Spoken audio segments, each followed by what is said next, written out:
গেছে মোটামুটি। তো যাদের ছোট বাচ্চা আছে এই জিনিসটা পারচেস করতে পারো। এটা মানে বাচ্চাদের, ছোট বাচ্চাদের ট্যাব। আমার তো প্রচন্ড ভালো লেগেছে। ও কতটা খেলে জানি না, মানে ও জানি না মানে ও নিয়ে এটাকে একটু দাগাদাগি করে, বাট আমি জোজো এটাকে নিয়ে তো প্রচুর প্রচুর এনজয় করি। কারণ এখানটা না আঁকতে ভীষণ ভালো লাগে। এটা আমি অনেকদিন আগেই নিয়েছি, এটা নিয়েছি। তারপর ওর জন্য একটা বুক নিয়েছি, যে বুকটাতে মানে এবিসিডি সাউন্ড হয়, তারপর রাইমস হয় কিছু কিছু।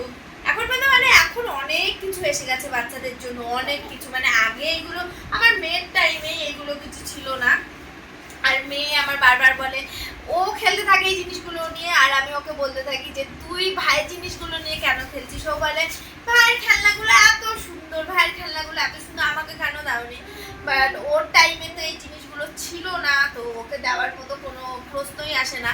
যেমন এখন ওকে রাখার জন্য এই প্লে পেনটা নিয়েছি, ওর টাইমে জানতামও না। কারণ এখন থেকে 10-11 বছর আগে, 11 বছরই ধরতে পারো আগে, তো ওই টাইমে এতটা অনলাইন শপিং এর কিছু ছিলও না। তখন কিন্তু আমরা নেট 1.5 GB দিয়ে পুরো মান চালাতাম। মানে ফেসবুক একটু করে অন করতাম, নেটটাকে অন করতাম একটু করে, ফেসবুক একটু স্ক্রল করতাম, একটু দেখতাম কেউ মেসেজ দিয়েছে নাকি। আর তখন কিন্তু খুব মেসেজও করতাম। যেমন এখন যেমন মেসেঞ্জার দেখিও না, মেসেজ একদমই করতে ভালো লাগে না। তখন কিন্তু চ্যাটিং ভীষণ ভালো লাগতো। তো একটু স্ক্রল করে দেখতাম, আবার নেটটা বন্ধ করে রেখে দিতাম। তো সার্চ এরকম এত করতাম না। অনলাইন তো এতটা ছিল না, মানে প্রচুর কম। আর আমরা এখানটায় মানে আমরা তো এখানটাই থাকি, আর আমার মেয়ের জন্ম এখানেই হয়েছে গোয়ালপাড়াতে। তো তখন মানে ও হওয়ার কিছুদিন পরে অ্যামাজন থেকে হয়তো আমি একটা ফাউন্ডেশন অর্ডার দিয়েছিলাম। তখন নাইকার কিছু না, আমার ফোন ধরবে না তুমি, নাইকার ব্যাপারে জানতাম না। তখন কিন্তু অ্যামাজন আর ফ্লিপকার্টটাই বেশি জানতাম। তো অ্যামাজন থেকে অর্ডার দিয়েছিলাম একটা ফাউন্ডেশন তখন। তো ফাউন্ডেশনটা অর্ডার দিয়েছিলাম, বাট আসেও নি, ক্যান্সেল হয়ে গেছিলো।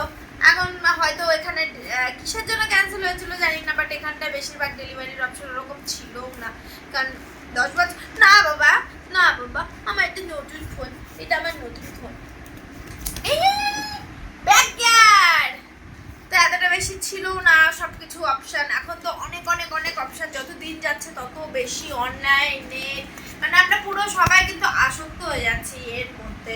আমার মেয়েকে যেমন আগে আমি টিভি দেখাতাম, একে সেম জিনিসই দেখাচ্ছি, টিভি দেখাচ্ছি, বাট ওকে ও ওয়াইফাই দিয়ে চলছে, ওই টিভি দেখছে। আর ওকে আমি দিতাম তখন রীতিমতো রিচার্জ করে দেখানো হতো। তো এই মানে যতদিন যাচ্ছে তত বেশি আমরা মানে এই নেট দুনিয়া এইসবের মধ্যে কিন্তু আমরা আসক্ত হয়ে যাচ্ছি। আর তত বেশি সুযোগ সুবিধা অনেক, মানে অনেক বলতে অনেক কিছু। মানে এখন বাচ্চাদের জন্য কি জিনিস, আগে কিন্তু ছেলেদের এত ভালো ভালো ড্রেসও পাওয়া যেত না। এখন কিন্তু ছেলেদের ভালো ভালো মানে অনেক অনেক অনেক অনেক ভ্যারাইটি আছে ড্রেসের। কারণ এখন কিন্তু আমি আনতে গিয়ে রুদ্রর জন্য অনেক রকমের সুন্দর সুন্দর ড্রেস পাই, যেটা আগে জোজোর জন্য হতো। কারণ আমার মেয়ে আমার ইচ্ছাই ছিল এর জন্য যে সুন্দর সুন্দর ড্রেস পরাবো। আর এই টাইমটা ছেলে হয়ে যেত, এখন ছেলে হয়েও ভালো হয়েছে, কারণ এখন ছেলেদেরও ড্রেস প্রচুর প্রচুর সুন্দর সুন্দর পাওয়া যায়। তো এইটাকে নিয়ে আমার এই দুনিয়া চলছে। তো এইটা নিয়ে হচ্ছিল কথা। তো এটা যদি তোমরা কেউ পারচেস করতে চাও অবশ্যই পারচেস করতে পারো। এটা আমরা বেশি দামও না, 100 সামথিং। আর এই যে এটা দেখো ডিজিট অপশন, এটা টিপে দিলে সব কিছু গায়েব হয়ে যায় বাচ্চাদের এবিসিডি শেখার জন্য। মানে ডিজিটাল স্লেট বলতে পারো এটাকে। আগে তো আমরা স্লেটে এবিসিডি শেখাতাম, এখন এটাতেই এবিসিডি শেখাতে পারবে। তো এই, আর উনি মহারাজ তো আজকে খুব বিজি, ওইদিকে মানে পাপার পিছনে যাচ্ছে, এদিকে যাচ্ছে ওইদিকে যাচ্ছে। ওর চুড়িটা একটু কেমন যেন হয়ে গেছে, ওর চুড়িটা দিয়ে মেয়ের পুরোটা থাইয়ের মধ্যে পুরোটা স্ক্যাচ পড়ে গেল। একটু চুড়িটাকে খোলাতে হবে, নয়তো দোকানে নিয়ে গিয়ে একটু কিছু একটা করে আনতে হবে। তো চলো তাহলে আজকে এখানটাই শেষ করে দিচ্ছি, কারণ এখানে নিয়ে থাকবো। মেয়েকে এরপরে পড়তে বসাতে হবে, অনেক কিছু আছে, ওর খাবারও বসাবো, ওর বোতল বয়েল করাবো, মানে কাজের শেষ নেই। তো চলো এখানেই শেষ করে দিচ্ছি। তো বাই বাই।